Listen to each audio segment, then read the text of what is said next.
سے کہہ دیجئے ان حسین عورتوں کو پہ جب نظر پڑے، پہلی نظر حدیث میں آتا ہے معاف ہے، اس کے بعد کیا کر لیں، نظر کو جھکا لیں. اگر ان میں حسن و جمال نہ ہوتا تو نظر جھکائی جائے یا نہیں جھکائی جائے، اس معاملے میں انسان شش و پنج میں مبتلا نہ ہوتا.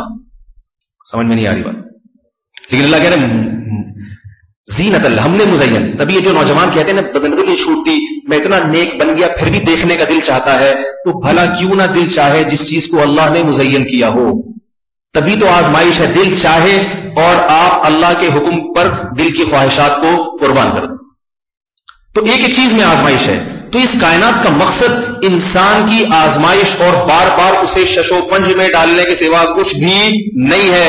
اور آخر میں ایک جگہ اللہ نے فیصلہ کر دیا اما شاکرن و اما کفورا، ان میں کچھ شکر گزار بن جائیں گے، اس شش و پنج میں وہی کام کریں گے جس کا اللہ نے حکم دیا، اپنی خواہشات کو قربان کر دیں گے. اور اللہ نے فرمایا فاما من طغى وآثر الحیات فاما ونهى النفس عن الهوى، اپنی خواہشات پہ ایک پاؤں رکھ دیا، فإن الجنة هي المأوى، پھر اس کی ہر خواہش پوری کرنا یہ میری ذمہ داری.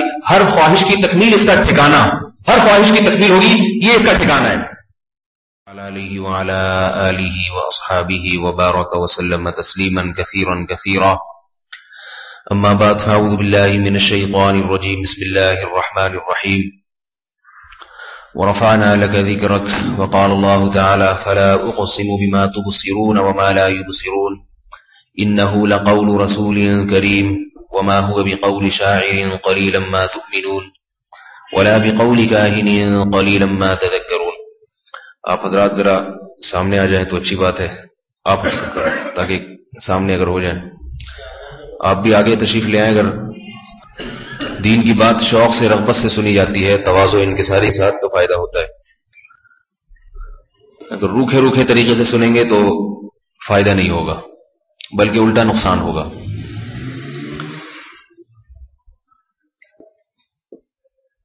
قرآن مجید میں اللہ رب العزت کا ارشاد ہے تبارک الذی بیدہ الملک وہو علی کل شیء قدیر الذی خلق الموت والحیاة لیبلوکم ایکم احسن عملا. بہت برکت والی ہے وہ ذات جس کے ہاتھ میں آسمانوں اور زمین کی بادشاہی ہے. وہو علی کل شیء قدیر، اور وہ سب کچھ کرنے پر قدرت رکھتا ہے. الذی خلق الموت والحیات، جس نے موت کو بھی بنایا اور زندگی کو بھی بنایا.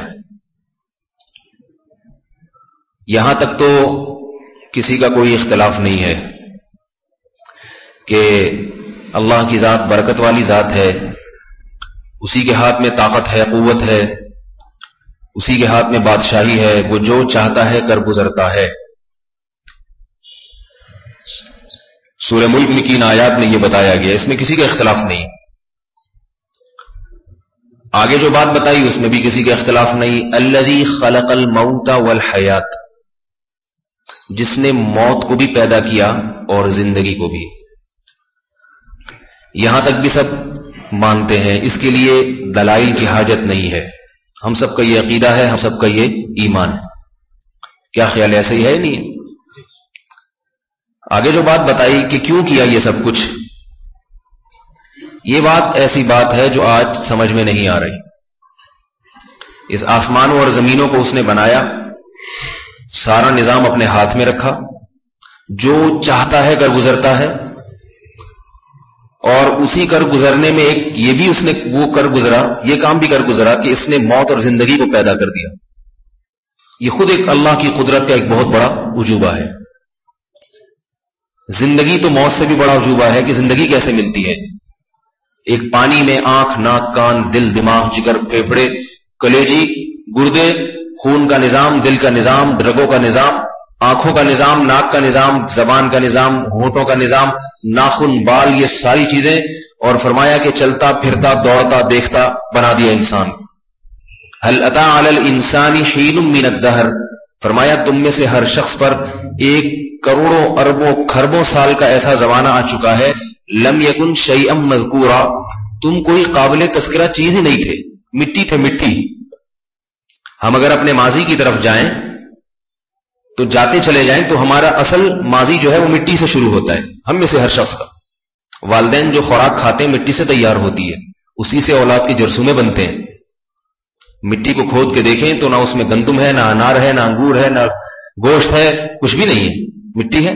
اس مٹی میں پانی ڈلتا ہے اور وہی مٹی انگور، انار، سیب، ناشپاتی کی شکل میں، گھاس پھوس کی شکل میں تبدیل، وہی مٹی گھاس سے گوشت کی شکل میں تبدیل، اور وہی مٹی گھاس سے دودھ کی شکل میں تبدیل.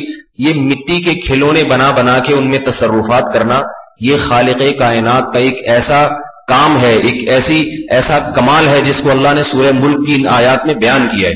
الذی خلق الموت والحیات، جس نے حیات اور زندگی پیدا کی. یہ زندگی اتنی عجیب چیز ہے کہ سائنس ابھی تک زندگی کو ڈیفائن نہیں کر سکی ہے کہ اس حیات اور زندگی کی ڈیفینیشن کیا ہے. خود جو زندہ ہے وہ نہیں بتا سکتا کہ میں کیا ہوں، خود سائنسدان اپنے بارے میں نہیں بتا سکتا کہ میں کیا ہوں، خود دماغ اپنے آپ کو ڈیفائن نہیں کر سکتا. ہم ہر چیز کی تعریف کر سکتے ہیں. آج کسی سے کچھ بھی پوچھ لو، کچھ دن ریسرچ کرے گا، تحقیق کرے گا، اس کے بعد بتا دے گا یہ ہے. آپ کسی کیمیا دان کو، کیمسٹ کو آپ پکڑا دیں، کوئی لوہا یا کوئی بھی خام مال پکڑا دیں، اس میں کیا کیا ہے وہ اس کی تعریف، اس میں سونا اتنا ہے، اس میں تانبا اتنا ہے، اس میں پیتل اتنا ہے، اور پیتل کی یہ ڈیفینیشن ہے، اس کا یہ فارمولا ہے. ایک ایک چیز آپ کو بتا دے گا کھول کھول کے. ایٹم کو توڑ کے ٹکڑے کر دیے ہیں، ایٹم کو توڑ کے ٹکڑے کر دیے، مگر انسان کا دماغ کیا چیز ہے، کیسے سوچتا ہے، کیسے دیکھتا ہے، کیسے سمجھتا ہے، یہ دماغ خود اپنے بارے میں ابھی تک فیصلہ نہیں کر سکا ہے. خود وفی انفسکم، اللہ فرماتے ہیں وفی انفسکم، خود تمہاری ذات میں ایسی بڑی بڑی نشانیاں ہم نے چھپا دی ہیں، افلا تبصرون، پھر بھی تمہیں بصیرت حاصل نہیں ہوتی. تو یہ اللہ کے جو کمالات ہیں، تبارک الذی بیدہ الملک میں اللہ نے ان کمالات کو بیان کیا ہے. ان کمالات کو بیان کر کے ایک دعویٰ کیا ہے کہ میں نے یہ سارے کام میں نے کیوں کیے. سورہ ملک پڑھتے ہیں نا اکثر رات کو سونے سے پہلے، حدیث میں آتے ہیں عذاب قبر سے حفاظت ہوتی ہے سورہ ملک. تو عذاب قبر سے حفاظت کی گارنٹی اور ضمانت اسی وقت ہے جب سورہ ملک میں دیے گئے احکام پر عمل کیا جائے، اس کو سمجھا جائے کہ اس میں اللہ نے کیا بتایا ہے. تو اسی سورہ ملک میں اللہ نے فرمایا وَلَمْ يَرَوْا إِلَى الطَّيْرِ، کیا تم ان پرندوں کی طرف نہیں دیتے، فَوْقَهُمْ صَافَّاتٍ، کہ یہ پروں کو پھیلائے کیسے صف بستہ ہو کے چلتے ہیں، وَيَقْبِضْنَ، اور کیسے پروں کو سکیڑتے ہیں. ان کے پروں کا پھیلانا اور صف بنا کے چلنا، کون سی ذات ہے جس نے پرندے کے چھوٹے سے دماغ میں یہ انسٹالیشن کر دی ہے کہ تم نے قطار بنا کے چلنا ہے. انسان جو اتنا ذہین ہے وہ بل جمع کرانے کے لیے قطار بنانے کے لیے تیار نہیں ہوتا، سبیل سے پانی پینے کے لیے قطار بنانے کے لیے تیار نہیں ہوتا. اتنا ذہین، اتنا سمجھدار، جو بڑے بڑے کمپیوٹر کے ایسے ایسے سافٹ ویئر بنا چکا ہے کہ خود اپنی عقل اس کی حیران ہو رہی ہے میں نے کیسے بنا دیا. مگر کون سی ذات ہے جس نے پرندے جیسے ناسمجھ جانور کو، اس کے اتنے چھوٹے سے دماغ، ایک تو اس کا سر اتنا چھوٹا سا، پھر اس سر میں اس کا مغز کتنا چھوٹا سا، اور اس میں انسٹالیشن کتنی بڑی بڑی چیزوں کی کر دی ہے اس نے. صافاتن، کیسے چلتے ہیں وہ صفے بنا کر، صف بستہ ہو کر، اور کیسے ان کے سفر، ان کی اڑانیں ہوتی ہیں. یہ ساری چیزیں اللہ تعالیٰ قرآن مجید میں کھول کھول کے بیان فرما رہے ہیں. هو الذی جعل لکم الارض ذلولا فامشوا فی مناکبها وکلوا من رزقہ، فرمایا یہ وہ ذات ہے جس نے اتنی بڑی زمین کو تمہارے لیے مسخر کر دیا. ذلول عربی میں اس سرکش جانور کو پر اطلاق کیا جاتا ہے اس کا جو قابو میں نہ آ رہا ہو اور آپ اس کو سدھا کے اپنے قابو میں لے آئیں. کوئی سرکش گھوڑا ہو، ایسا سرکش گھوڑا کہ آپ ہاتھ لگائیں تو اچھل کے مارے آپ کو ٹانگے. قربانی بقرعید کے دنوں میں لے آتے ہیں نا بیل ویل، تو بعض تو شریف سیدھے سادے نیک پرہیزگار سے ہوتے ہیں. ایک بچہ بھی ان کی رسی لے کے گاڑی میں چڑھا دے، آرام سے گھاس دکھائیں تو خود ہی نیچے اتر آئیں، قصائی کو دیکھتے ہی زمین پہ لیٹ جائیں، کچھ بھی ضرورت نہیں ہوتی. اور ایک ہوتا ہے سرکش جانور، اگر چھوٹا سا بھی ہو قابو میں لانا بڑا مشکل کام، بڑا مشکل. 8 10 موٹے موٹے قصائی پکڑ کے، اور پھر بھی 2 لتی کبھی ادھر سے کبھی ادھر سے، اس کو سدھانا، اس کو قابو میں لانا بڑا مشکل کام ہے. اللہ فرماتے ہیں ایک سرکش بیل کو قابو میں کرنا اتنا مشکل، لیکن ایسی سرکش زمین، اتنی بڑی زمین جو 60,000 میل فی گھنٹہ کی رفتار سے گھوم رہی ہے، سورج کے گرد دوڑتی چلی جا رہی ہے. ذرا سا محور تبدیل کر دے، کشش کے نظام میں گڑبڑ ہو جائے اور تھوڑا سا یہ تمہیں لے کر آگے کو نکل جائے تو سارے یہ جو ہے نا کاغذ اور خش و خاشاک کی طرح خلا میں اڑنا شروع ہو جائیں، میں اور آپ، جیسے تیز رفتار بس اگر چلتی جا رہی ہو، ایک دم بریک لگا دے، کیسے مسافر شیشے توڑ کے آگے سے نکلتے ہیں، وہ بھی کم ہے۔ زمین کی اگر تھوڑی سی رفتار میں کمی بیشی ہو جائے تو ہم اور آپ کو زمین ایسے اٹھا کے پھینکے گی خلاؤں میں کہ ہماری گوشت کی بوٹیاں اور قیمہ بھی کسی کے حصے میں نہیں آئے گا، ایسا ہمارا حشر ہو جائے گا۔ اللہ فرماتے ہیں اتنی بڑی زمین هو الذی، وہ اللہ وہ ذات ہے، جعل لکم الارض ذلولا، کہ جس نے زمین کو تمہارے لیے مسخر کر دیا۔ آگے الفاظ اس سے بھی عجیب، فمشوا فی مناکبها، اب تم چلو اس کے کندھوں پہ سوار ہو کے۔ الفاظ دیکھیے، کندھے تو سواری کے ہوتے ہیں، کسی کے کندھے پہ سوار ہو جائیں مکمل قابو میں، اس کو مکمل آپ نے اپنے تابع بنا لیا۔ اللہ نے گویا زمین کو ایک سرکش بیل سے تشبیہ دی کہ اتنا سرکش بیل جس کی رسی پکڑنے کی کوئی ضرورت نہیں کر سکتا، مگر تم جیسے کمزور اور جو ہے نا ضعیف اور ناتواں لوگ، اور ایسے کمزور 5-5 6-6 فٹ کی قد رکھنے والے اتنی بڑی زمین کے اب نہ صرف یہ کہ اس کی لگام ہاتھ میں لے کے بلکہ اس کے کندھوں پہ سوار ہو کے چلتے چلے جا رہے ہو۔ فَامْشُوا فِي مَنَاكِبِهَا وَكُلُوا مِن رِزْقِهِ، اور یہی زمین تمہیں تمہاری ماں بن کے تمہیں روزی بھی دے رہی ہے۔ اسی زمین کے سینے سے تناور درخت بھی پیدا ہو رہا ہے، اسی زمین کے سینے سے گندم اناج اور غلہ بھی پیدا ہو رہا ہے۔ یہی زمین تمہاری ماں بن کے تمہیں رزق بھی پہنچا رہی ہے، تمہارا باپ بن کے تمہیں روزی بھی پہنچا رہی ہے، اور اسی زمین کے کندھوں پہ سوار ہو کر تم سفر بھی کرتے چلے جا رہے ہو۔ وَإِلَيْهِ النُّشُورُ وَإِلَيْهِ النُّشُورُ، آگے اس کی بھی حکمت بتا دی کہ یہ سب کیوں ہے، وہ میں پھر آخر میں بتاؤں گا۔ قرآن جب بھی اللہ کی قدرت کے دلائل بیان کرتا ہے اس کا نتیجہ بیان کرتا ہے، اس کا نتیجہ کیا ہے، یہ سب کیوں ہے۔ یہ ساری چیزیں سائنس کی کتابوں میں بھی ہیں، سائنس کی قدرت کے کمالات کو بیان کرتی ہے۔ سائنس بھی بتاتی ہے کہ شہد کی مکھی کے کیا کمالات ہیں، سائنس بھی بتاتی ہے کہ دودھ انسانی صحت کے لیے کس قدر مفید ہے، سائنس بھی بتاتی ہے کہ اس کائنات میں کیسے کیسے عجیب۔ آج میں کسی عالم کی بات سن رہا تھا، انہوں نے بتایا کہ 50 کروڑ ایٹم بم کے دھماکے ہوں، 50 کروڑ، اس سے جو توانائی خارج ہوتی ہے، سورج 1 سیکنڈ میں اس سے زیادہ توانائی خارج کرتا ہے۔ ایٹم بم کے 50 کروڑ ایٹم بم پھٹنے سے جو توانائی اور ایندھن خرچ ہوگا، 1 سیکنڈ میں سورج اس سے زیادہ توانائی خارج کر دیتا ہے۔ تو سائنس نے تو اللہ کے کمالات کو اس سے بھی زیادہ اچھے انداز میں بیان کیا، لیکن یہ کمالات اللہ تعالیٰ نے دکھائے کیوں، اور یہ جو ہے نا انسانوں کو ایسا دماغ کیوں دیا۔ جانور اللہ کے کمالات کو دیکھتا ہے، سمجھتا نہیں ہے۔ جانور اللہ کے کمالات کو دیکھتا ہے، سمجھتا نہیں ہے۔ انسان کے دماغ کو اللہ نے ایسا بنایا کہ یہ جس چیز کو دیکھتا ہے اس کو سمجھتا بھی ہے، اس کو تعجب بھی ہوتا ہے، دکھ بھی ہوتا ہے، خوشی بھی ہوتی ہے، تعجب بھی ہوتا ہے۔ خوش ہوتا ہے تو اتنا کہ اس کی ہنسی چھوٹ جاتی ہے، غم اتنا کہ پھوٹ پھوٹ کے رونے لگتا ہے۔ جانوروں کی محدود خوشی، محدود غم، ایک حد تک ان کی صلاحیتیں ضبط کی ہیں اللہ نے، تو انسان کو بڑی صلاحیتیں دی۔ تو سائنس صرف میرے بھائی اس قدر یہاں آ کے خاموش ہو جاتی ہے کہ اللہ کے یہ قدرت کے یہ کمالات ہیں، قدرت کے یہ کمالات ہیں۔ یہ قدرت نے انسانوں کو کمالات کیوں دکھائے، اس کا سائنس کے پاس کوئی جواب نہیں ہے۔ کیا خیال ہے، غلط تو نہیں کہہ رہا؟ توجہ ہے نا آپ حضرات کی؟ دیکھو اس وقت آپ کتنے 10-15 افراد یہاں بیٹھے ہوئے ہیں، 10-15 افراد یہاں بیٹھے ہوئے ہیں، اور اگر کوئی ٹیلی ویژن میں ڈرامہ یا فلم چل رہی ہو، ہوٹل میں جا کے دیکھ لیں، اگر کسی ہوٹل میں کوئی فلم لگا دے تو پورا ہوٹل بھر جاتا ہے۔ 10 روپے کی چائے اور میرا خیال ہے 25-30 روپے کی کوئی فلم ہوگی، بیٹھ جائیں گے۔ تو کس قدر اس میں کشش ہے یا نہیں، کس قدر کشش ہے، کیوں کشش ہے؟ آپ کو وہ تمام وہ جو میڈیا ہے اور وہ جو تمام ذرائع ابلاغ ہیں، آپ کو وہ باتیں نہیں بتائیں گے جن کے لیے اللہ نے آپ کو پیدا کیا ہے۔ مقاصد کی طرف اگر کسی کی توجہ دلائی جائے نا تو وہ بات ویسے ہی انسان کو خشک لگتی ہے۔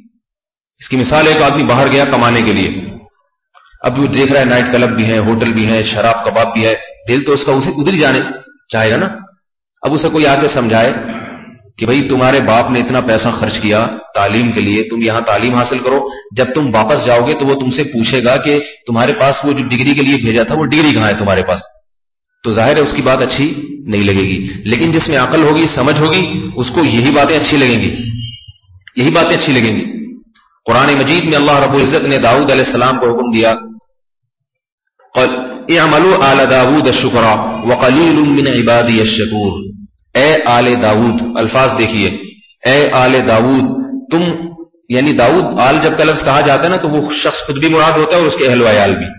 اے داؤد اور داؤد کے خاندان والوں، تم ایسا عمل کرو جس سے اللہ کا شکر ٹپکتا ہو، جھلکتا ہو. ایسا عمل کرو جس سے اللہ کا شکر، جس سے تمہارے عمل کو دیکھ کے پتا چلے کہ یہ مانتے ہیں کہ یہ حکومت، خلافت اور یہ صحت اور یہ دولت مجھے اللہ نے دی ہے. ایسا عمل نہ کرنا جس سے دیکھنے والا سمجھے کہ اس حکومت اور دولت کو تم اپنا کمال سمجھتے ہو. آگے اللہ نے جو دلیل دی، دلیل نہیں کہہ سکتے بلکہ حضرت داؤد کو اس عمل پہ ابھارنے کے لیے جو بات بیان کی وہ کیا؟ قلیل من عبادی الشکور، میرے شکر گزار بندے، میرے بندوں میں جو شکر گزار ہیں قلیل بہت تھوڑے ہوں گے. قلیل کا مطلب خود تھوڑا، قلیل میں تنکیر خود تقلیل کے لیے، اس کا مطلب اور تھوڑا، اور من خود تبعیض کے لیے عربی میں، یعنی میرے بندوں میں بعض ایسے ہیں، ان بعض میں سے بھی بہت تھوڑے سے ایسے لوگ ہیں جو شکر گزار ہوں گے. باقی سارے میرا کھائیں گے، میری نعمتیں استعمال کریں گے، مگر میری مرضی کے خلاف استعمال کریں گے. جس کو میں کہوں گا، جس کام کو کہوں گا کر لو، وہ نہیں کریں گے. جس سے میں کہوں گا رک جاؤ، نہیں رکیں گے. کیوں نہیں رکیں گے؟ اس کی وجہ یہ ہے انما یؤخرهم لیوم تشخص فیہ الابصار، کہ میں فوراً عذاب نہیں دوں گا. جو ناشکرا ہوگا نا اس کو سزا نہیں ملے گی فوراً، اور جو شکر گزار ہوگا اس کو فوراً اچھا بدلہ نہیں ملے گا. بلکہ میں نے ان تمام انسانوں کے لیے، کالے، گورے اور گندمی رنگ والے، ٹھیکنے قد والے، لمبے قد والے، چپٹی ناک والے، اونچی ناک والے، جتنی قوم مختلف اللہ نے پیدا کی ہے انسانوں کی، ان تمام قوموں کے لیے میں نے ایک دن متعین کر دیا ہے. اس دن میں ان سب سے حساب و کتاب لوں گا. گویا میں نے ان کو پاسپورٹ ویزا بنا کے دنیا میں بھیج دیا ہے ایک مقصد دے کے، اور بتا دیا ہے کہ ایک مخصوص وقت کے بعد تم واپس آ جاؤ گے. ابھی تمہاری مرضی، شراب خانوں میں وقت گزارو، زنا میں وقت گزارو، یا عبادت کر کے اللہ کو راضی کر کے وقت گزارا، بھی تمہاری مرضی. تو میں جو عرض کرنا چاہ رہا ہوں، اللہ تعالیٰ نے حضرت داؤد علیہ السلام کو کیا فرمایا؟ میرے نیک بندے بہت ہی تھوڑے ہیں. علماء نے لکھا ہے کہ قرآن جب بھی کوئی خبر دیتا ہے، جب بھی کوئی خبر دیتا ہے تو اس خبر کے پیچھے جملہ انشائیہ ہوتا ہے. انشاء عربی میں کہتے ہیں کسی کو کسی بات کا آرڈر کرنا، حکم دینا. سمجھ رہے بات کو؟ کسی کو کسی بات کا حکم دینا. دیکھیے میں کوئی خبر دوں گا نا، ہمارے یہاں جو اخباروں میں خبریں آتی ہیں ان کے پیچھے کوئی حکم نہیں ہوتا. خبر آئے گی جی ایک دھماکہ ہوا، اتنے آدمی ہلاک. آپ اگر اخبار والوں سے فون کریں جی اس سے آپ کا کیا مقصد ہے، تو کہیں گے ہمارا مقصد صرف آپ کو حالات پر مطلع رکھنا، اس کے علاوہ کوئی مقصد نہیں. کیا خیال ہے؟ یہی مقصد ہوتا ہے نا، بس آپ حالات سے آگاہ رہیں. آگاہی ایک بہت بڑی چیز ہے، آپ کو پتا ہونا چاہیے کہ اس وقت کیا ہو رہا ہے. اس خبر کا آپ کو فائدہ ہو یا نقصان ہو، ان کو اس سے کوئی غرض نہیں. تبھی بہت سی ایسی خبریں بھی شائع کرتے ہیں جس میں نقصان، خودکشی کی خبریں شائع کر دیں گے. کتنے لوگوں نے آج اجتماعی خودکشی کی. اس سے نقصان کیا ہوتا ہے؟ جو پہلے ہی غمزدہ ہے ان کو ایک راستہ نظر آتا ہے، اچھا وہ جب زہر پی کے مر سکتا ہے تو میں نے اگر ڈیٹول پی لیا تو کیا ہو گیا، میں نے تو پھر بھی ایک چانس رکھا ہے تھوڑا سا بچنے کے لیے. وہ اگر کھمبے پہ لٹک کے مر سکتا ہے تو میں نے اپنے پیٹ میں چاقو گھونپ لیا تو کیا ہو گیا، اگر وہ جہنم میں گیا تو ہم بھی چلے جائیں گے. یہ خیالات شیطان دماغ میں ڈالتا ہے.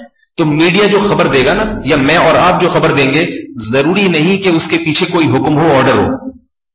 اور علماء لکھتے ہیں کہ حکیم آدمی جو حکمت والا ہوتا ہے، حکمت والا جب بھی کوئی خبر دے گا اس خبر کے ضمن میں کوئی آرڈر یا حکم چھپا ہوا ہوگا، ایسا حکم جس پر عمل کرنے سے آپ کا فائدہ ہو. نہیں آ رہی میرا خیال پاس. جب بھی کوئی حکم دے، جب بھی کوئی خبر دے گا تو وہ خبر ایسی ہوگی جس خبر میں کوئی حکم چھپا ہوا ہو، اور حکم بھی ایسا جس میں آپ کا فائدہ ہو، ورنہ وہ خبر دے گا ہی نہیں. مثال کے طور پر قرآن کہہ رہا ہے ہم نے قوم عاد کو ہلاک کیا، قوم سمود کو ہلاک کیا. کیوں یہ خبریں کیوں دے رہا ہے؟ کیوں خبریں دے رہا ہے؟ گویا بتا رہا ہے کہ تم قوم عاد والے اعمال اختیار نہ کرو. یہ آرڈر ہے اس کے اندر. اگر یہ حکم نہ ہوتا تو قرآن صرف جنرل نالج کو بڑھانے کے لیے خبریں نہیں دیتا، کیونکہ قرآن تاریخی کتاب نہیں ہے. تو یہاں بھی اللہ نے حضرت داؤد کو ایک خبر دی، قلیل من عبادی الشکور، میرے بندوں میں شکر گزار بہت تھوڑے ہوتے ہیں. تو علماء نے لکھا یہ بتایا جا رہا ہے کہ ایک مقدمہ تو یہ ہے، اس کے ضمن میں ایک اور چیز چھپی ہوئی ہے کہ دنیا کا متفقن علیہ اصول ہے کہ جو چیز تھوڑی ہوتی ہے اس کی قدر زیادہ ہوتی ہے. لہذا جب تک یہ تھوڑے ہیں تم بھی شکر گزار بندوں میں شامل ہو جاؤ، تمہاری قدر میں زیادہ کر دوں گا. جب شکر گزار زیادہ ہو گئے، سارا ماحول صحیح ہو گیا، سارے ہی نیک بن گئے، تو پھر شکر گزاروں کی ایسی قدر نہیں ہوگی. پھر اگر تم شکر گزار بنے اتنا ثواب نہیں ملے گا جتنا ثواب اب شکر گزار بننے میں تمہیں ملے گا. سمجھ میں آ رہی ہے بھائی بات؟ تو ساری دنیا ایک طرف جائے، تھوڑے سے لوگ اگر اللہ کی طرف آئیں تو اللہ ان تھوڑوں کو بہت وزنی کر دے گا قیامت کے دن، بہت وزنی کر دے گا. کہتے ہیں نا کہ ایک آدمی کی ایک نیکی میزان کے پلڑے میں سارے گناہوں کو کھا جائے گی، اور ایک آدمی کی ہزاروں نیکیاں کا بھی وزن نہیں ہوگا. اس کی وجہ یہ ہے کہ اس کی ایک نیکی وہ ایسے وقت میں اس نے کی ہوگی کہ جب اس نیکی کے کرنے والا کوئی نہیں تھا، وہ نیکی مر رہی تھی. تو اللہ رب العزت نے قرآن مجید میں کیا حکم دیا کہ میرے شکر گزار بندے بہت تھوڑے ہیں. وہ شکر گزار کون ہیں؟ جو اللہ کی بات کو سنتے بھی ہیں اور اللہ کے بتائی ہوئی باتوں پر ایمان بھی لاتے ہیں. تو میں اور آپ اس وقت جو یہاں بیٹھ کے دین کی بات کر رہے ہیں، سن رہے ہیں، یہ ایسی بات ہے کہ جس کی اہمیت کا آج ہمیں اندازہ نہیں ہو رہا، لیکن اس کا ہمیں اندازہ ہوگی. میں اس لیے بتا رہا ہوں کہ کتنے تھوڑے سے لوگ بیٹھے، اور کتنے یہ تھوڑا سا اگر کوئی دنیاوی پروگرام ہوتا نا، میچ لگا دیں، کتنے لوگ تماشائی بن کے چلے جاتے ہیں وہاں، کتنے لوگ بن کے چلے جاتے ہیں. تو اس سے دیندار آدمی کے دل میں خیال آتا ہے پتہ نہیں میں شاید بیوقوف ہوں جو میں مولوی صاحب کی باتیں سن رہا ہوں بیٹھ کے، میں شاید بیوقوف ہوں. تو میں بیوقوف نہیں ہوں بھائی، بیوقوف وہ ہیں جو حق بات کو چھوڑ کے باطل کی طرف جا رہے ہیں، حق بات کو چھوڑ کے باطل کی طرف جا رہے ہیں. وَإِن تُطِعْ أَكْثَرَ مَنْ فِي الْأَرْضِ يُضِلُّوكَ عَنْ سَبِيلِ اللَّهِ. آج تو 1 ارب 22 کروڑ مسلمان ہیں. آپ اس وقت کا اندازہ لگائیے جب محمد صلی اللہ علیہ وسلم اکیلے تھے اور چاروں طرف سے مخالفت کی برسات تھی. اس وقت اللہ رب العزت محمد صلی اللہ علیہ وسلم کو کیا حکم دے رہے ہیں؟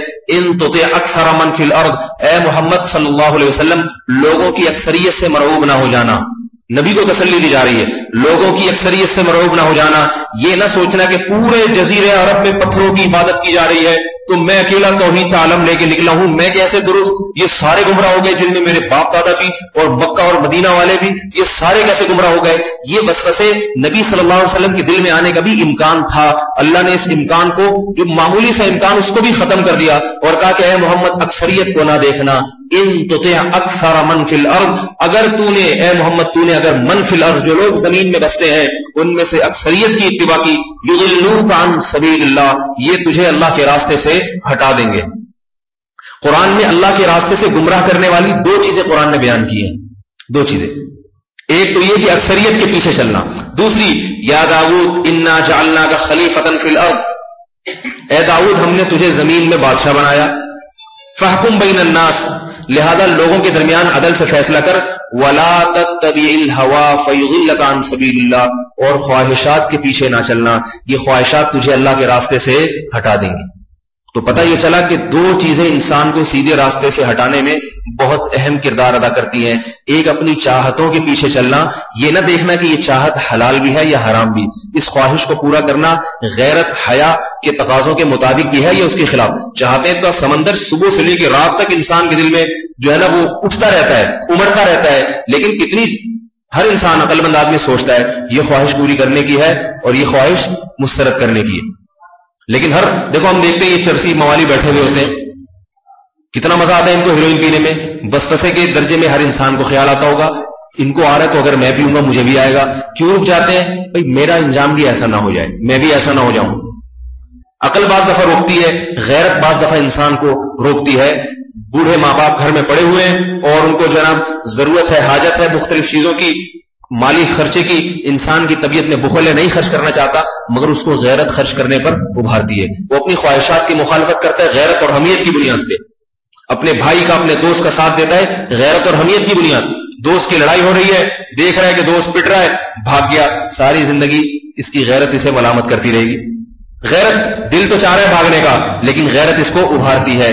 تو خواہشات کے پیچھے چلنے والا، یہ سوچے بغیر کہ یہ غیرت کے مطابق ہے، یہ غیرت کے خلاف ہے، یہ سوچے بغیر چلنے والا خواہشات کے پیچھے، اللہ فرماتے ہیں ایسے شخص کی خواہشات اس کو اللہ کے راستے سے گمراہ کر دیں گی، ہٹا دیں گی. گمراہ کرنے کا مطلب کیا ہے؟ گمراہ کرنے کا مطلب کیا ہے؟ دیکھیں خواہشات، حرام خواہش کو پورا کرنا یہ گمراہی ہی تو ہے، یہی تو گمراہی ہے. تو اللہ تعالیٰ نے یہ کیوں فرمایا کہ یہ خواہشات تمہیں سیدھے راستے سے ہٹا دیں گی؟ نہیں یاری بات سمجھ، یہ خواہشات پہ چلنا ہی تو سیدھے راستے سے ہٹنا ہے. تو پتہ ہی چلا کہ خواہشات پہ چلنے سے کوئی نیا کام ایسا ہوگا جو ان خواہشات پہ چلنے کے بعد مرتب ہوگا. سمجھ میں آ رہی ہے بات؟ نہیں آ رہی میرا خیال. ایک تو ہے خواہشات پہ چلنا، یہ خود گمراہی ہے، لیکن اللہ کیا فرما رہے ہیں؟ یہ گمراہی تمہیں گمراہ کر دے گی. گویا پتا چلا یہ اور قسم کی گمراہی، اس کے بعد ایک الگ سی گمراہی بھی ہوگی. وہ الگ سی گمراہی کیا ہے؟ عربی میں غلہ یغلو کا معنی ہوتا ہے کسی چیز کا گم شدہ، گم ہو جانا. غلہ عن الطریق، راستہ بھول گیا. ضالہ گم شدہ چیز کو کہا جاتا ہے عربی میں. کیا مطلب؟ تمہیں اللہ کے راستے کو بھلا دے گی، غلط فہمی میں مبتلا کر دے گی. ایک وقت تک تو تم غلط کو غلط سمجھ کے کرو گے، اس کے بعد خواہشات پہ چلنا اگر نہیں چھوڑا تم نے تو یہ خواہشات ایسی ہیں کچھ دنوں کے بعد غلط کو صحیح کر کے دکھانا شروع کر دیتی ہیں. یہ انسان سینکڑوں دلائل دیں گے یہ درست یہ غلط یہ صحیح، اس کی سمجھ میں نہیں آئے گی بات. آج یورپ کا حال دیکھو نا، یورپ کا حال دیکھو، کتنے ذہین لوگ ہیں لیکن قانون سازی ایسی کر رہے ہیں انسانی عقل ماتم کرتی ہے. مرد کی مرد سے شادی کے قوانین منظور ہو رہے ہیں اور اس کو صحیح سمجھتے ہیں تبھی تو قانون سازی کر رہے ہیں. انسان کی عقل حیران کی، تو فطرت کے خلاف ہے. کسی جانور میں ایسا نہیں ہوتا. اور آدم سے لے کے آج تک ہزاروں لاکھوں سال گزر گئے، کسی دنیا کی قوم نے اس قانون کو پاس نہیں کیا، لیکن دنیا کے ذہین ترین قومیں اس قانون کو پاس کر رہی ہیں. کیوں؟ جب اپنی خواہشات کے غلام بن گئے تو ان خواہشات نے ان کو سیدھے راستے سے گمراہ کر دیا اور غلط کو صحیح دکھا کر بنا کر پیش کرنا شروع کر دیا. یہ اتنا بڑا عذاب ہے کہ غلط کو صحیح سمجھنا شروع کر دے. اس سے بڑا عذاب دنیا میں انسان پر نہیں ہو سکتا کہ انسان جیسی ذہین ترین مخلوق، جانور برس فیصلہ کر رہا ہو. جانور کو پتا ہے کہ خواہشات پوری کرنے کے لیے مادہ ہے، نر نہیں ہے. تو یہ بات جانور کو، بکرے کو، مرغے کو، شیر کو، گدھے کو پتا ہو یہ بات، اور انگریز کے سائنسدان کو یہ بات پتا نہ ہو، ان کے حکمرانوں کو یہ بات، پڑھے لکھے طبقے کو یہ بات پتا نہ ہو، تو عقل ماتم نہیں کرے گی تو اور کیا کرے گی ایسی حرکتوں پہ؟ یہ ایسا عذاب ہے. ہمارے حضرت مفتی رشید احمد صاحب رحمۃ اللہ علیہ فرمایا کرتے تھے انسان جب گناہ کرتا ہے تو اس کا سب سے پہلا وبال اس کی عقل پہ پڑتا ہے. عقل سلامت نہیں رہتی گناہ کا، کیونکہ گناہ انسان کی فطرت کے خلاف ہے. اور فطرت کے خلاف کوئی بھی کام کریں، اگر آپ کا جسم فطرت کے خلاف چلے گا جسم کو نقصان ہوگا. نظریات خیالات فطرت کے خلاف چلیں گے تو نظریات کو نقصان ہوگا. جسم فطرت کے خلاف چل کے شراب پینا شروع کر دے، کیسا ہو جاتا ہے؟ عجیب سا نشے میں آ جاتا ہے. سیدھا چل سکتا ہے کبھی؟ انسان ہے پاکیزہ ہے. انسان کی جو زندگی اللہ نے بنائی ہے نا بڑی پاکیزہ بنائی ہے. جانور نہاتا نہیں ہے، انسان کو نہانا پڑتا ہے. جانور لباس نہیں پہنتا، انسان کو لباس پہن کے صدر چھپانا پڑتا ہے. مہذب ہے، تہذیب یافتہ ہے. جانور پیدائش سے لے کے موت تک کبھی دانت صاف نہیں کرتا، حالانکہ ہر گند والا کھا جاتا ہے لیکن اس کی دانت میں کیڑا نہیں لگتا. میں اور آپ کو صبح روزانہ دانت صاف کرنا پڑتا ہے، اس کے باوجود بھی دانتوں کی بیماریاں، پھر ڈاکٹروں سے گھسائی کرا کے جو ہے نا اس کی الگ سے صفائی کرواتے ہیں. انسان کو اللہ نے بنایا ہی مہذب ہے. مہذب یہ صفائی کے بغیر چل نہیں سکتا. تو یہ جو ہے نا شائستگی اور صفائی، تو اس کی خوراک بھی اللہ نے پاکیزہ بنائی ہے. پاکیزہ، یہ ناپاک اور نجس چیزیں نہیں کھا سکتا. وَلَقَدْ كَرَّمْنَا بَنِي آدَمَ وَحَمَلْنَاهُمْ فِي الْبَرِّ وَالْبَحْرِ وَرَزَقْنَاهُمْ مِنَ الطَّيِّبَاتِ وَفَضَّلْنَاهُمْ عَلَى كَثِيرٍ مِّمَّنْ خَلَقْنَا تَفْضِيلًا. فرمایا ہم نے آدم کو بڑی عزت دی ہے، بڑی عزت. ایک لفظ ہے عربی میں اکرام. اکرام کا مطلب کیا ہوتا ہے؟ اکرام میں مبالغہ کم ہے. اکرام کا مطلب آئیے، تشریف لائیے، صوفے پہ بٹھایا، چائے ہوئے رکھی اس کے سامنے. اور ایک ہے کرما. اکرما اکرام سے ہے اور کرما تکریم سے ہے، اس میں مبالغہ زیادہ ہے. بے پناہ اکرام کرنا، ایسا پروٹوکول دینا جو آپ کسی دوسرے کو نہیں دیتے. تھوڑا بہت اکرام تو ہے کہ جو بھی گھر میں آئے گا چائے پانی کا تو پلائیں نہ بھی تو پوچھتا تو ہے نا ہر آدمی. اور تکریم کا مطلب اس کو ایسا پروٹوکول دینا، ایسی عزت دینا کہ دوسروں کو اشکال ہونا شروع ہو جائے. بھئی ہمیں تو اتنا نہیں پوچھا تھا، ہم آئے تھے تو صرف چائے پلا دی تھی اور کھانے کا پوچھ لیا تھا، اس کے لیے تو بستر بھی بچھایا جا رہا ہے اور ایئر کنڈیشن کا انتظام بھی کیا جا رہا ہے اور اس کو تو صبح ناشتے کا بھی پوچھا جا رہا ہے. یہ ہے تکریم. تو اللہ فرماتے ہیں میں نے اکرام نہیں، کرمنا، بنی آدم کی تکریم کی ہے. اور پھر تکریم کیسے کی اللہ بتاتے ہیں. یقین نہ آئے تو یہ دیکھو آگے میں نے تمہارے ساتھ معاملات کیا کیے. یہ اس کی علامت ہے کہ انسان کو میں نے اشرف المخلوقات، اشرف کا معنی سب سے زیادہ شریف. شریف عربی میں اسے نہیں کہتے جسے ہم شریف کہتے ہیں. ہم تو کوئی بیوقوف سا سیدھا سادہ ہو، کوئی بھی اسے ٹوپی پہنا کے چلا جائے کہتے ہیں بڑا شریف سا آدمی. عربی میں شریف کہتے ہیں عزت دار. شرف عربی میں کہتے ہیں ٹیلے کو. ٹیلا کیا ہوتا ہے؟ دوسرے جگہوں سے ذرا اونچا ہوتا ہے نا، اونچا. تو ان قوم کے اونچے لوگ ان کو شریف اور شرفا کہا جاتا ہے. شرفا القوم، قوم کے اونچے لوگ. پہلے زمانے میں جو گورنر ہوتا تھا اس کو شریف کہا جاتا ہے. شریف مکہ، شریف مدینہ، مدینہ کا گورنر. آج کل جو شریف ہے، شریف پاکستان، سب سے بڑا بدماش ہوگا نا اس کو شریف پاکستان کے. شریف کا لفظ اردو میں دوسرے معنی میں استعمال ہوتا ہے. تو اللہ کیا فرماتے ہیں؟ وَلَقَدْ كَرَّمْنَا بَنِي آدم، ہم نے بنی آدم کو، آدم کی اولاد کی بڑی تکریم کی ہے ہم نے. کیسے تکریم کی؟ وَحَمَلْنَاهُمْ فِي الْبَرِّ وَالْبَحْرِ، ہے خشکی کا، جانور خشکی کا ہے، مگر سمندروں کو بھی اس کے تابع بنا دیا، سمندروں کو بھی مسخر کر دیا. سمندر کی تجارت کا ذکر قرآن بہت کرتا ہے. کوئی جانور اٹھا کے کنٹینر سمندر کی پشت پہ سوار ہو کے دوسرے ملکوں میں پھینک دے. انسان کو اتنا 3/4 سمندر کو ایسے تابع بنایا، فرمایا وَلَهُ الْجَوَارِ الْمُنشَآتُ فِي الْبَحْرِ كَالْأَعْلَامِ، یہ پہاڑوں جیسے بڑے بڑے جہاز یہ تمہارے نہیں ہیں، یہ اسی کے ہیں. حالانکہ اللہ کو پتہ ہی انہوں نے بنائے ہیں، لیکن اللہ کہہ رہے ہیں ان کا فائدہ تم اپنے ہاتھ سے نہیں اٹھاتے، ہمارے کرنے سے اٹھاتے ہو. لہٰذا ان جہازوں کی نسبت جو پہاڑوں جیسے جہاز سمندر کی پشت پہ چل رہے ہیں یہ خدا کے ہیں. اس لیے کہ اگر تمہارے ہوتے تو زمین پہ چلا کے دکھا دیتے. یہ سمندر کی سڑک اتنے بڑے جہازوں کو اٹھانے کے لیے سڑک میں نے بنائی ہے، تمہاری جو بنائی گی سڑکیں وہ اتنے بڑے جہازوں کو یا تو اٹھا نہیں سکتی، اٹھائیں تو پھر چلا نہیں سکتی، اور چلائیں تو اتنا ایندھن خرچ ہو جائے گا کہ تمہاری تجارت فائدے کے بجائے گھاٹے میں جانا شروع ہو جائے گی.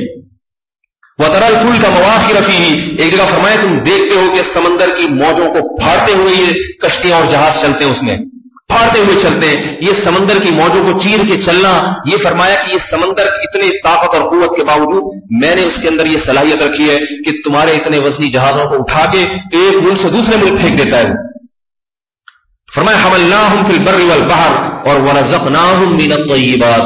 اور تم نے اپنا اکرام دیکھنا ہے نا، اکرام دیکھو. کمپنی سے کھانا منظور ہوتا ہے نا تو مینیجر کے لیے کچھ اور ہوگا، چپڑاسی کے لیے کچھ اور ہوگا. تو اس کھانے سے بھی پتہ چلتا ہے کہ کس کو کیا پروٹوکول دیا جا رہا ہے. سب سے پہلے تو کھانے سے پتہ چلتا ہے. آپ شادی میں جائیں گے تو بلکہ کسی دعوت میں جائیں تو وی آئی پی لوگوں کے لیے الگ سے انتظام ہوتا ہے، غریب غربا کے لیے الگ سے انتظام ہوتا ہے. تو کھانے سے اندازہ ہو جاتا ہے کہ یہ لوگ دیکھتے ہیں نا کہ یہ جو محترم ہیں یہ یہاں والے پورشن میں بیٹھیں گے یا وہاں والے، ادھر بیٹھنے سے مطلب بڑے پہنچے ہوئے آدمی ہیں، یہاں بیٹھ کے یہی غریب غربا کے ساتھ کھائیں گے تو اس کا مطلب ہے کم درجے کے آدمی. رزق سے پتہ چل جاتا ہے رزق کیا کھلایا جا رہا ہے. پھر بچا ہوا کھلایا جا رہا ہے گھٹیا ہونے کی علامت کہ نہیں بھی یہ عزت دار آدمی نہیں. پہلے بڑوں کو کھلایا جائے گا، جو بچ گیا ان کو کھلایا جائے گا. یہ لنگر ہو گیا، دعوت تو نہ ہوئی نا. کیا خیال ہے؟ میں شاید انگلش میں بیان کر رہا ہوں، آپ کی سمجھ میں نہیں آ رہا ہے بھائی. تو اللہ کیا فرماتے ہیں؟ وَرَزَقْنَاهُم مِّنَ الطَّيِّبَاتِ، ہم نے جو ان کو رزق دیا وہ پاکیزہ رزق ہے. پاکیزہ انسان کی خوراک اس قدر پاکیزہ ہے کہ کسی اور مخلوق کی خوراک ایسی پاکیزہ نہیں ہے. کتنی صاف ستھری چیزیں کھاتا ہے. اور اللہ نے فرمایا تم اندر کا گودا کھاتے ہو اور اس کے چھلکے، اس کا جو چھلکا ہے نا وہ تمہارے چوپایوں کے لیے. کیلے کا مغز نکال کے ہم کھا لیں گے اور چھلکے کس کو کھلائیں گے؟ بکری کو. الٹا بھی تو ہو سکتا تھا معاملہ، چھلکے ہم کھاتے، اندر کا مزیدار مغز اس کو کھلا دیتے. گندم سے اندر جو ہے نا وہ مغز ہم کھا لیتے ہیں اور بھوسا کس کے لیے رکھتے ہیں؟ ہمارے حضرت مفتی رشید صاحب رحمۃ اللہ علیہ ایک دفعہ وہ سیب چھیل کے کھاتے تھے نا، تو ایک ڈاکٹر صاحب بیٹھے، انہوں نے کہا اصل تو وٹامن سارے چھلکوں میں ہوتے ہیں، آپ چھلکے کھانے رہے اندر سے وہ کھا رہے ہیں. تو انہوں نے فرمایا یہ چھلکے وٹامن آپ کے لیے، آپ کھائیے چھلکے. وٹامنس تو ہیں، تو ہر وٹامنس والی چیز پیٹ میں اتارنے کی تھوڑی ہوتی ہے. اس کو ہضم، سیب کے چھلکوں کو ہضم کرنا آسان کام نہیں، وہ بکری ہی ہضم کر سکتی ہے. عجیب بات ہے وہ گودا اتنا ہضم نہیں کرتی جتنا چھلکے ہضم کر لیتی ہے، اس کو اللہ نے بنایا ایسے. تو اللہ تعالیٰ نے فرمایا وَفَضَّلْنَاهُمْ عَلَىٰ كَثِيرٍ مِّمَّنْ خَلَقْنَا تَفْضِيلًا. اور تفصیلات تو اور دوسرے مقام پہ اللہ نے بتائی، یہاں یہ کیا کہ بات کو ختم کیا اور ہم نے بہت ساری مخلوق پر فضلناہم بہت زیادہ فضیلت دی. تفضیلہ بہت زیادہ فضیلت، تفضیلہ میں پھر تاکید کر دی. تو اتنی زیادہ انسان کو فضیلت دی گئی ہے اور اتنا زیادہ انسان کو پروٹوکول دیا گیا ہے. اس کے بعد اللہ کا مطالبہ کیا ہے انسان سے؟ اس کے بعد اللہ نے فرمایا کہ یہ تمام باتوں کے باوجود بھی میری بات ماننے والے، میرا شکر ادا کرنے والے بہت ہی تھوڑے سے ہوں گے، بہت ہی تھوڑے سے ہوں گے. تو ان تھوڑے سے کا ذکر اس لیے کیا تاکہ میں جو اصل بات عرض کر رہا تھا کہ دو چیزیں انسان کو گمراہ کرتی ہیں. ایک اکثریت کے پیچھے چلنا، ان تطع اکثر من فی الارض یضلوک عن سبیل اللہ. اکثر کے پیچھے چلو گے تمہیں اللہ کے راستے سے گمراہ کر دیں گے. کا مطلب کیا ہے؟ تمہیں غلط کو صحیح کر کے دکھانا شروع کر دیں گے. آپ دیکھیں نا 1400 سال پہلے جائیں تو ایک تنہا نبی توحید کی دعوت لے کے اٹھے ہیں، اور کہیں آگ کی پرستش ہو رہی ہے دنیا میں، کہیں عیسیٰ ابن مریم کو، اس وقت توحید کے علمبردار صرف دو قومیں تھیں، یہودی اور عیسائی، صرف دو قومیں تھیں، لیکن ان دو قوموں میں بت پرستی تو نہیں تھی۔ یہود نے کہا عزیر اللہ کے بیٹے ہیں، اور عیسائیوں نے کہا حضرت عیسیٰ اللہ کے بیٹے ہیں۔ شرک کسی ایک چیز کو اللہ کے ساتھ کیا جائے یا ہزاروں خداؤں کو کیا جائے، اللہ کے ہاں یہ برابر ہے، اللہ کے ہاں پر یہ جرم میں برابر۔ کسی پتھر کو پوجو یا کسی پیغمبر کو پوجو یا کسی ولی کو پوجو یا کسی فرشتے کو اس کی عبادت کرو، اللہ کے ہاں یہ سب کے سب کیا ہیں؟ مشرک ہونے میں، جہنمی ہونے میں، گمراہ ہونے میں برابر ہیں۔ کیونکہ اللہ فرماتے ہیں کہ ام لہم شرک فی السماوات والارض ایتونی بکتاب من قبل ھذا وثارۃ من علم، فرمایا کہ بتاؤ ان تمام جن کو تم اللہ کے سوا عبادت کرتے ہو، مرادیں مانتے ہو، منتیں مانتے ہو، ان کے نام کی نظریں اور نیاز چڑھاتے ہو، بتاؤ کہ آسمانوں اور زمینوں کے بنانے میں ام لہم شرک، ان کی ذرہ برابر کی شرکت تھی میرے ساتھ، ذرہ برابر بھی۔ جب میں نے آسمانوں اور زمینوں کو بنایا، کیا کوئی پیغمبر اس وقت موجود تھے جو میرے ساتھ اس زمین کو بنانے میں تعاون کر رہے تھے؟ کیا کوئی پیغمبر، کوئی ولی، کوئی فرشتے تھے جو ان آسمانوں کو قائم کرنے میں میرے ساتھ تعاون کر رہے تھے؟ اور جب میں نے آدم کو بنایا، خلقت بیدی، اپنے ہاتھوں سے بنایا، کیا آدم کی تخلیق میں، تمہارے باپ کی تخلیق میں کوئی میرے ساتھ شریک تھا اس وقت؟ ایتونی بکتاب من قبل ھذا، اللہ فرماتے ہیں تمہارے پاس اگر کوئی دلیل نہ ہو تو کوئی لکھی ہوئی تحریر دکھا دو، کسی پیغمبر کی طرف منسوب ہو یا کسی بڑے فلاسفر کی طرف منسوب ہو جس کے قول کو تم دلیل سمجھتے ہو، اس نے لکھا ہو کہ ہاں جی میں نے دیکھا تھا یا ایسا ہوا تھا کہ فلاں نے بھی اللہ کا ساتھ دیا تھا۔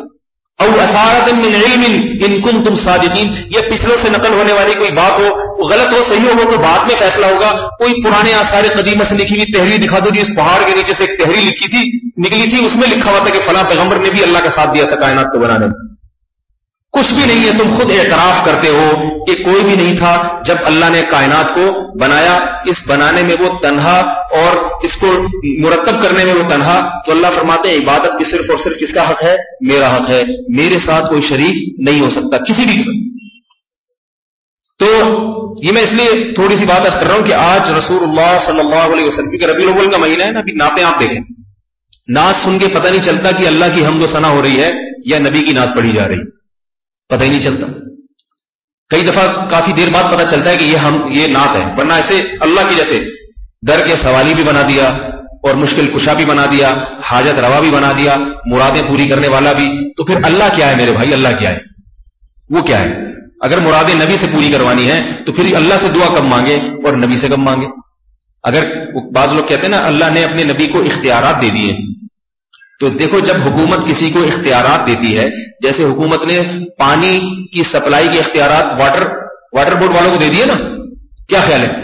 اب ہم حکومت کا دروازہ کبھی بھی نہیں کھٹکھٹاتے، پانی کے لیے دھرنا کہاں دیتے ہیں؟ واٹر بورڈ والوں کے پاس جاتے ہیں نا، بھائی کیا ہو گیا، آپ نے آج بال کھولا نہیں صبح، صحیح ہے نا؟ تو ہم ان کے پاس جاتے ہیں نا، حکومت کے پاس جانے کی بھی ضرورت نہیں ہے۔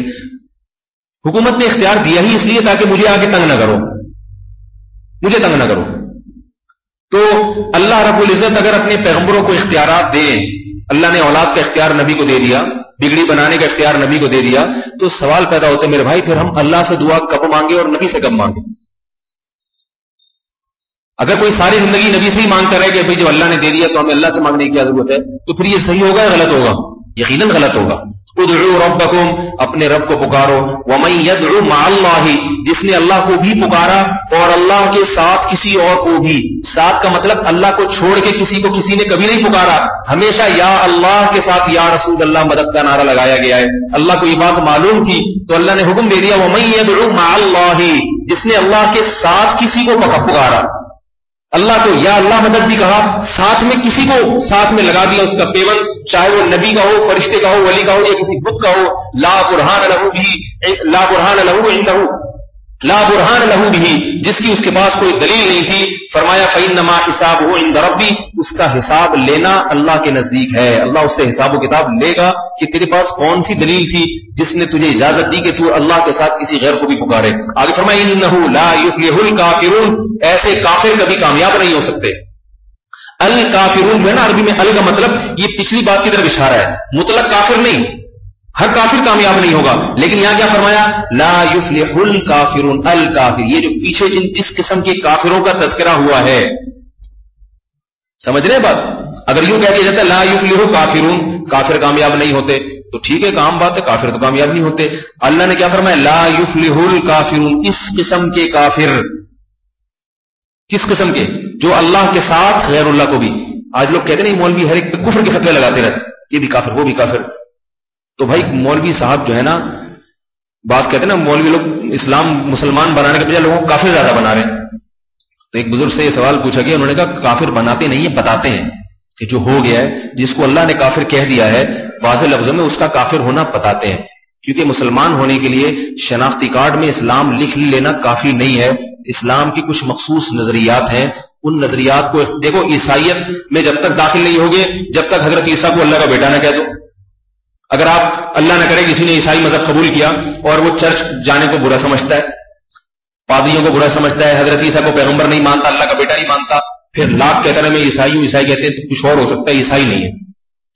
اگر آپ اللہ نہ کرے کوئی شخص ہندو ہو اور بتوں کی عبادت نہیں کرتا، گائے کو ماں نہیں سمجھتا، اور یہ جو ہندوؤں کے رسومات ہیں ان میں سے کسی چیز کو صحیح نہیں سمجھتا، تو پھر وہ لاکھ اپنے آپ کو ہندو کہتا رہے. ہندو خود کہیں گے بھائی یہ کہہ رہا ہے نہیں ہے.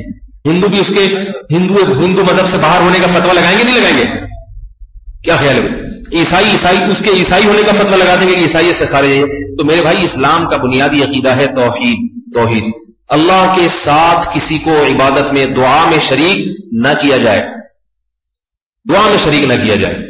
صاف ومن یدعو، اگر یہ ہوتا نا ومن یعبد، جو اللہ کے ساتھ کسی کی عبادت کرے گا اس سے اللہ حساب لے گا، تو وہ کہہ سکتے تھے یا رسول اللہ مدد کہنا عبادت تھوڑی ہے. عبادت تو نماز روزہ ہے، ہم نماز تو صرف اللہ کے لیے پڑھتے ہیں، روزہ بھی اللہ کے لیے رکھتے ہیں. یہاں اللہ نے صراحت کر دی، عبادت کے ساتھ دعا کا لفظ ذکر کر دیا. ومن یدعو، جو دعا مانگے گا. اور عربی میں یہ دعا تو اردو کی ایک اصطلاح ہے، عربی میں یدعو کا معنی پکارنا، بلانا، جو اللہ کے سوا کسی اور کو مدد کے لیے بلائے گا. کون سی؟ جو ما فوق الاسباب مدد ہے، جہاں اسباب فیل ہو جاتے ہیں، اسباب کے تحت جو مدد کی جاتی ہے وہ اس میں داخل نہیں ہے. ڈاکو آ گئے، آپ نے ہیلپ لائن 15 کو فون کیا پولیس کو مدد کے لیے، یہ اسباب کے تحت ہے، یہ اس میں داخل نہیں. یدعو کا معنی جو اسباب، جہاں اسباب فیل ہو جاتے ہیں، سائنس عاجز آ جاتی ہے، ڈاکٹر جواب دے جاتے ہیں، ایسے موقع پر مدد کرنا کس کا کام ہے؟ صرف اللہ کا. فرمایا ومن یدعو، جو پکارے گا کسی بھی عنوان سے اللہ کے ساتھ کسی اور کو پکارے گا، تو انہ لا یفلح الکافرون، ایسے کافر کامیاب. تو یہ فتویٰ کس نے لگا دی میرے بھائی؟ آج ملیشیا سے ایک عالم کا فون آیا، وہ بڑے پریشان تھے وہاں ملیشیا میں، کہہ رہے یہاں آزادی مذہبی اتنی ہو گئی ہے کہ یہاں کے علماء نے، سب کی بات نہیں ظاہر ہے، اچھے نیک ہر جگہ ہوتے ہیں، اتنی آزادی دے دی ہے، اتنی آزادی کہ بس سب مل کے رہیں اور سب محبت ہو اور سب درست ہیں، اس طرح کی باتیں. کیونکہ حکومتی لیول پر وہاں اسلام نافذ ہے.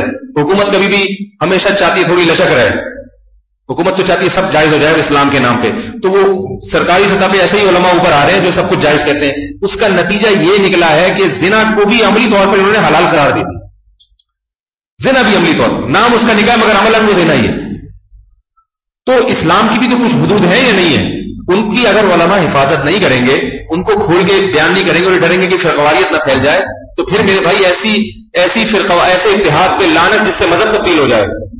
ایسا اتحاد تو عیسائیوں میں بھی ہے، عیسائیوں کو نہیں لڑنے میں دیکھا، مگر سارے غلط بات پہ جمع ہو گئے. سارے کہتے ہیں حضرت عیسیٰ اللہ کے بیٹے ہیں، سارے کہتے نہیں کہتے. کیا فائدہ ہے ایسے اتحاد کا؟ کیا فائدہ ہے جس میں اللہ کے حکام کو، اللہ کے جو بتائے ہوئے عقیدے کو ختم کر دیا جائے؟ تو ہم اہل اسلام میں ایسا نہیں ہو سکتا. اللہ کے نبی نے فرمایا لا تجتمع امتی علی الضلالہ. میں اس دن حدیث پڑھ رہا تھا، اللہ کے نبی نے فرمایا اللہ نے مجھے 7 باتوں میں دوسرے پیغمبروں پر فضیلت دی ہے. 7 چیزوں میں، 7 چیزوں میں اللہ نے مجھے دوسرے پیغمبروں پر فضیلت دی ہے. یہ بڑی زبردست فضیلت ہے. اس کو مختلف حدیثوں میں مختلف الفاظ ہیں. فرمایا کہ اللہ نے پہلے جتنے پیغمبر تھے ان کی قومیں مخصوص جگہوں پہ عبادت کر سکتی تھی، اور جعلت لی الارض کلھا مسجدا، میرے لیے ساری زمین مسجد سجدہ گاہ بنا دی گئی ہے. کہیں بھی نماز کا وقت ہو پڑھ لے، نماز ہو جائے گی. جتنی بھی قومیں ہیں وہ نماز کے لیے اپنی عبادت گاہوں میں جاتی ہیں. ہم جماعت کی وجہ سے تو آتے ہیں لیکن مسجد نہیں ہے، جہاں پڑھ لو وہاں بھی ہو جائے گی نماز. یہ میری امت کی، تاکہ اس میں نماز کا سیٹ اپ چلتا رہے علا وجہ. یہ کوئی عذر نہ کر سکے کہ جگہ نہیں تھی پڑھنے کی. سڑک پہ بھی پڑھی جا سکتی ہے، جوتوں میں بھی پڑھی جا سکتی ہے. پانی نہیں ہے تیمم کر کے پڑھی. پچھلی امتوں میں تیمم نہیں تھا. اور فرمایا